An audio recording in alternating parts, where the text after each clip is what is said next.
Greetings, dear ones. I'm Kryon of Magnetic Service. Do you think it's possible to change human nature? This is a big question, as many of these are that we study every single week. But you have to take a look at the layers of what people call human nature. If you ask a psychologist, they would say, well, individual humanity, person by person, can definitely change who they are. They can study and they can work and change their personalities, their appearances, their awarenesses. They might even be awakened to a larger truth that they didn't have in one culture and they have in another. That is a change of their nature. We are talking about the masses, that which you might call human nature as you look at the ages. What is human nature? Well, that is how humans act or expected to act in certain situations, certain circumstances. Human nature, you might say, is what causes history to repeat itself, because human nature is filled with greed. Human nature is filled with protection. Human nature, you might say, is even a little barbaric, and that is why the wars continue over and over. It is possessive. It is rebellious. It's all of the things, of course, that create history as we see it. That's human nature. It's survival. That's human nature.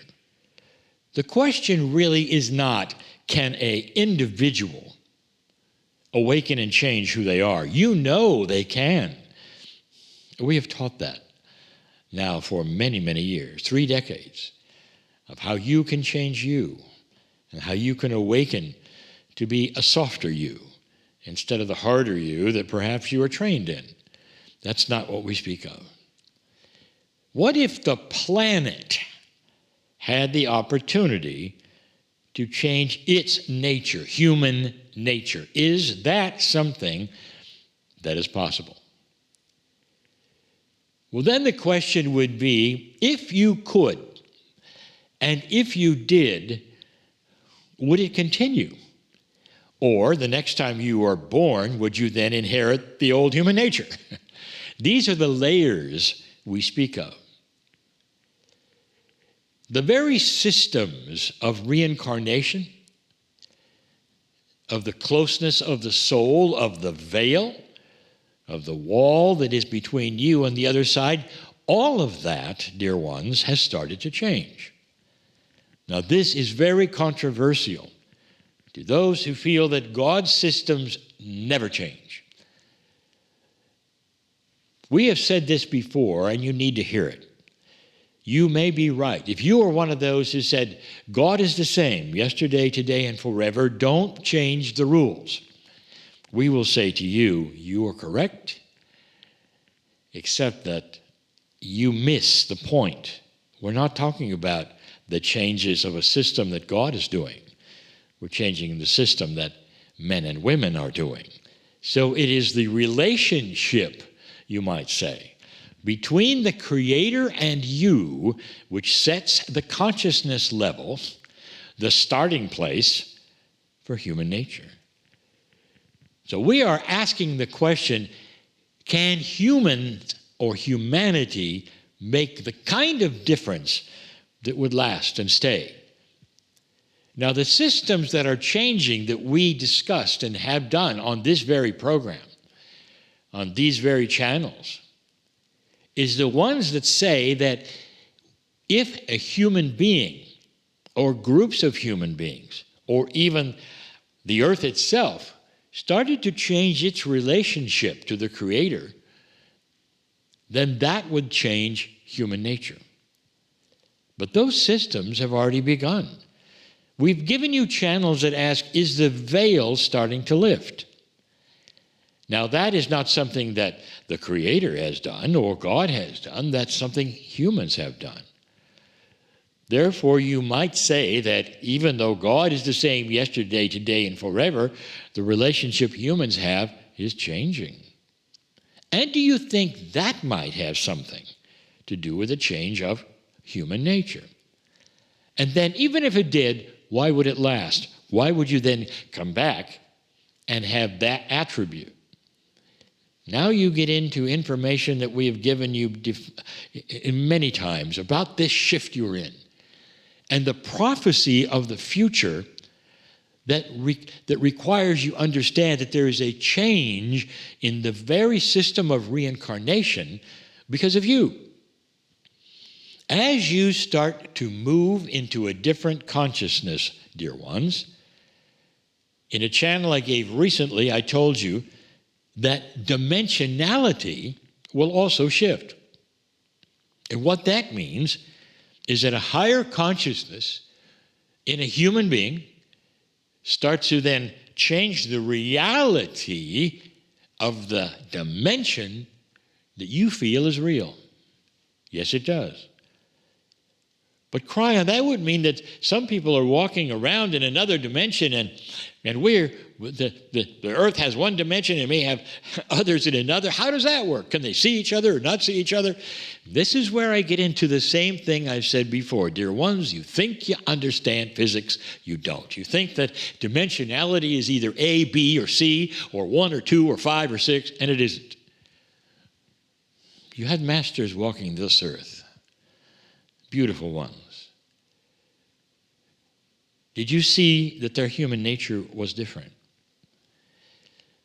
When they did miracles, whether they were walking on water or whether they were supplying food that wasn't there to the masses, they were in another dimension. Did they disappear? No.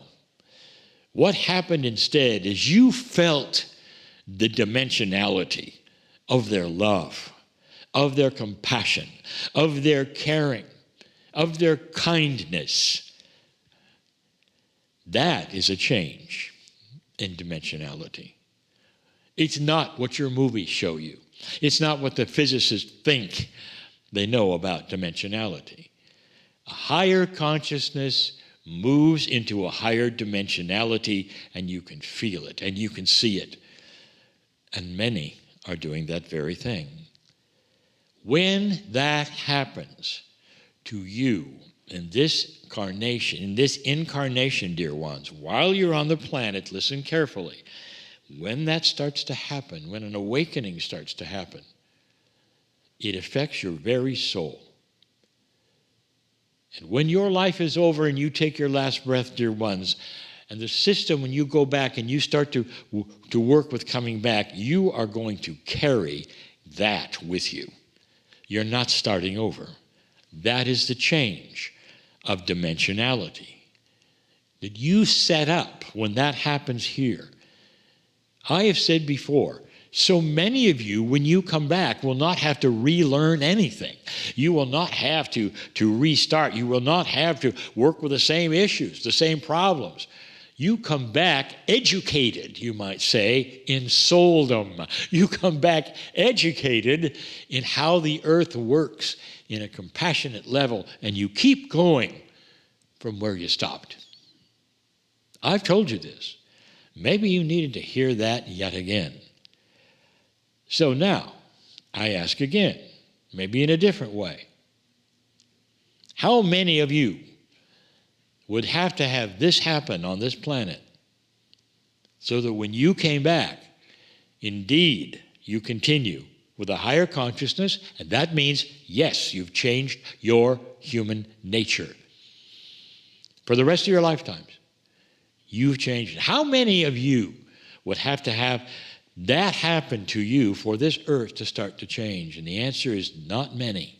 And the reason is the same as I've given over and over, and that is this. The earth is a dark room, a very dark room.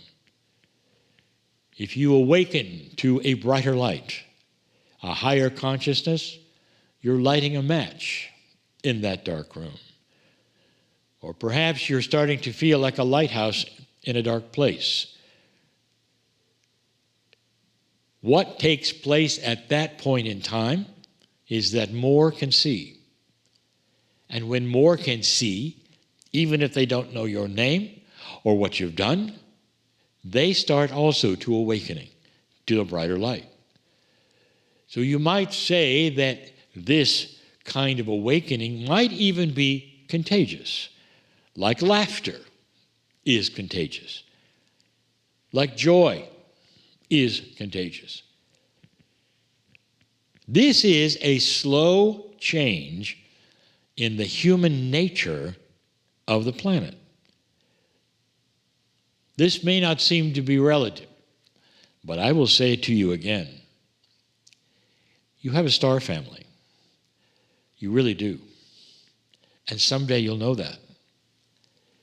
The star family, loosely defined, is those on other planets far, far away who can see you right now very up close and who care about you and have been waiting for this planet to change human nature.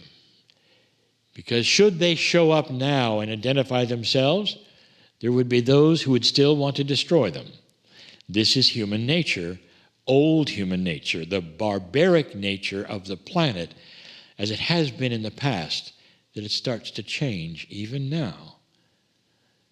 There have been so many things happen culturally on this planet that has made such a difference to you of what cultures will do, even the next ones and the next ones. They don't start over. And how they feel about the rights of other humans, how they feel about what a gender is and how valuable they may be and how it may be very equal instead of something in your grandfather's world. This is also a change in human nature.